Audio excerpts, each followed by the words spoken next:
What is inequity, engagement, and transgression with the kingdom of darkness? The Satanist narcissist is committing adultery in your marriage, for example, and you engage with the inequity of this work of the flesh through your engagement. For example, you lose 20 pounds to make the narcissist happy. You adjust your behaviors to please the narcissist in any way that he asks to make him happy, so that he'll change his behavior and come back to you. You start to robocall because the narcissist turns off their cell phone for hours and hours, won't pick up the phone, will only text periodically, and you start to robocall because you get paranoid. The narcissist gives you a hand grenade and pulls out the pin. What are the pins? They are. The pins in the hand grenade are adultery, fornication, isolation, control, dissensions, triangulations, heresies, smear campaigns, betrayal, gaslighting, domination, manipulation. You explode and react to the abuse 5 minutes to the pin being taken out because of what he's doing, and so you react. And so when you react, you are actually in engagement, inequity, and transgression with the kingdom of darkness, because you're trying to realign in your allegiance to the kingdom of darkness when you try to get back into agreement with the kingdom of darkness. Galatians 4:21 through 31. For there are two covenants. The one from Mount Sinai, which gives birth to bondage. Look at the Vesica Pisces. The Vesica Pisces, the overlay in the pink, represents giving birth to bondage. This occurred in the covenant when Hagar and Abraham were united in flesh. And so the children of Hagar were reproduced through the flesh of, number one, fornication, because they weren't married. Number two, selfish ambitions. Number three, adultery, even though Sarah allowed it. Number four, envy. And number five, jealousy. So a covenant was introduced into the human variable through the flesh, the works of the flesh, which gives birth to bondage. So the circle over the circle represented a transgression or engagement. When Abraham engaged with Hagar in fornication, there was an overlap of transgression, which caused the birth to bondage and the birth of captivity and the house of captivity. So let's say the narcissist Satanist in your life is playing games through the works of the flesh, which are adultery, fornication, murder, dissensions, heresies, hatred, and outbursts of wrath.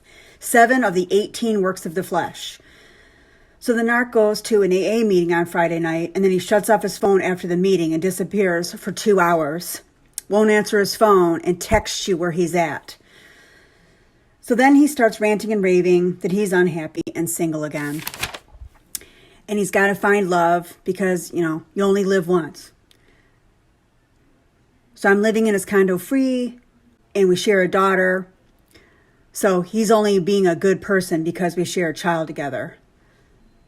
So then his iPhone goes directly to voicemail. So I start to engage in my inequity through the works of the flesh by wanting to maintain engagement and allegiance to the kingdom of darkness by robocalling him. So now I can imagine when the new girl supply or whoever is in the association with the narcissist is being love bombed. He's saying things to her like, oh, look how crazy she is. Look how insecure she is.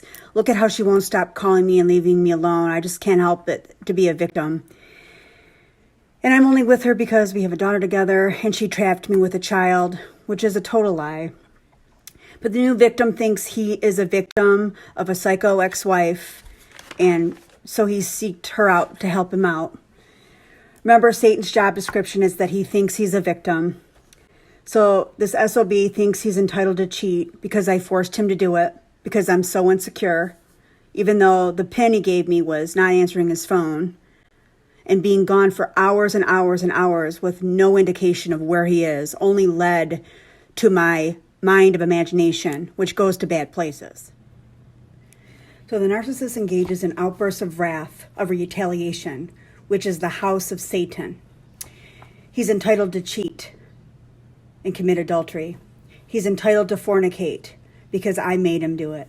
He's entitled to murder through forcing a demon of assimilation of suicide if I take it.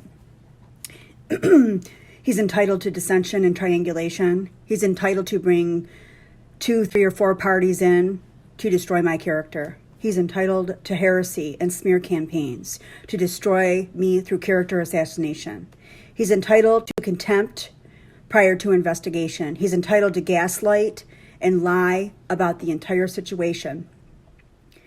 Because narcissists don't have joy because it's a fruit of the spirit. They do have a sixth sense of sadistic satisfaction when they are doing these things, the outbursts of wrath. The narcissist feels he's entitled to cheat. He feels he's entitled to fornicate. He is entitled to murder through the assimilation of suicide to his victims that he's hurting.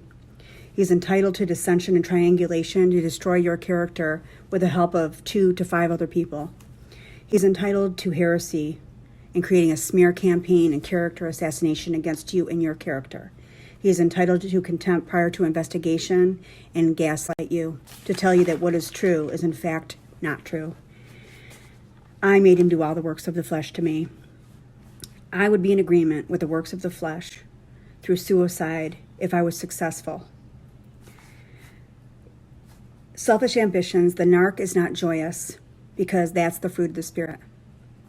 But he is satisfied in a sadistic way towards the machinations and evil that he does towards me and the wickedness. So I realize when the narc plays games of adultery, fornication, or sexual perversions with the people that he knows in AA, when I react with robocalls and trying to recapture his love and affection through the works of the flesh, I'm committing transgressions and equity and engagement through the Vesica Pisces when I engage. So what I have to do is not engage, to not robocall, to not think about retaliation against him, to not think about what I can do to get his affection back, because it never existed to begin with. Also, I can feel a detach of a silver soul tie with him, because when he is grooming another victim or supply source, whoever, whatever it is, I can feel my energy detaching when he's grooming his new victim, but my soul starts to align with the fruit of the spirit, and I can relate to peace and comfort. I start to relate to comfort and peace, but at the same time, my heart hurts from the betrayal and the disrespect. And, the betrayal of it just feels like crap. The thrones of adultery, the thrones of fornication, the thrones of murder, the thrones of character assassination, dissensions, heresies, triangulation, and outbursts of wrath. The narc plays into the outbursts of wrath through the works of the flesh.